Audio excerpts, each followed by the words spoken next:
રાજકોટમાં ફરી એકવાર કોલેજમાં છબરડો સામે આવ્યો છે। રાજકોટમાં જામનગર રોડ ખાતે આવેલી BA ડાંગર હોમિયોપેથી મેડિકલ કોલેજમાં નેશનલ કમિશન ફોર હોમિયોપેથીની ટીમે તપાસ હાથ ધરતા કોલેજમાં ગેરરીતિ સામે આવી છે।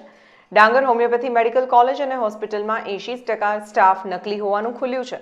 એટલે કે કોલેજમાં લાયકાત ધરાવતો સ્ટાફ જ નથી અને સ્ટાફની નિમણૂકો માત્ર કાગળ પર હોવાનો ખુલાસો થયો હોવાનું સામે આવ્યું હતું, જે મુદ્દે કોલેજ સંચાલકનું નિવેદન સામે આવ્યું છે, જેને નિવેદન આપતા જણાવ્યું હતું કે તપાસમાં કોઈ ગેરરીતિ સામે આવી નથી।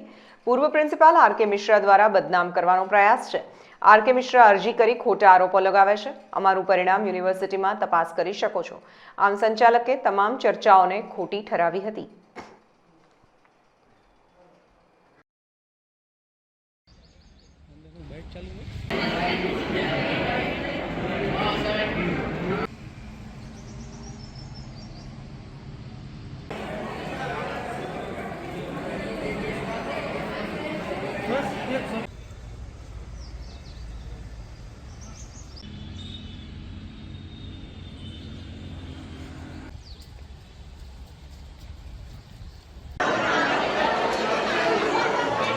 ભાઈ આમાં આવું કાંઈ છે નહીં।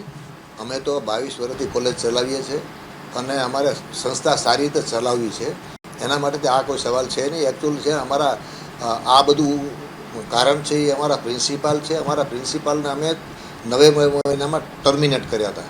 એ ટાઈમે પણ થોડુંક એને ઓહાપો કર્યો હતો અને અત્યારે પણ એને એ જ રીતે શરૂ કરેલું છે। ખરેખર એવું કોઈ કારણ છે જ નહીં।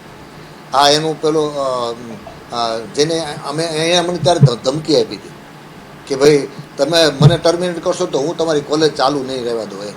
એટલે કોઈ પણ કારણોસર છે ને આવું નવું કંઈક કરી અને ખોટા અમને ડિસ્ટર્બ કરવાની વાત છે, બાકી એવું કાંઈ છે જ નહીં। અમારે તો અમારા કોલેજ ચલાવવી છે, સારી રીતે ચલાવવી છે અને તમે યુનિવર્સિટીમાં તપાસ કરજો, છેલ્લા 10 વર્ષમાં છે ને 6-7 વખત તો અમારા વિદ્યાર્થીઓ છે ને ગોલ્ડ મેડાલિસ્ટ તરીકે ફર્સ્ટ આવેલા છે।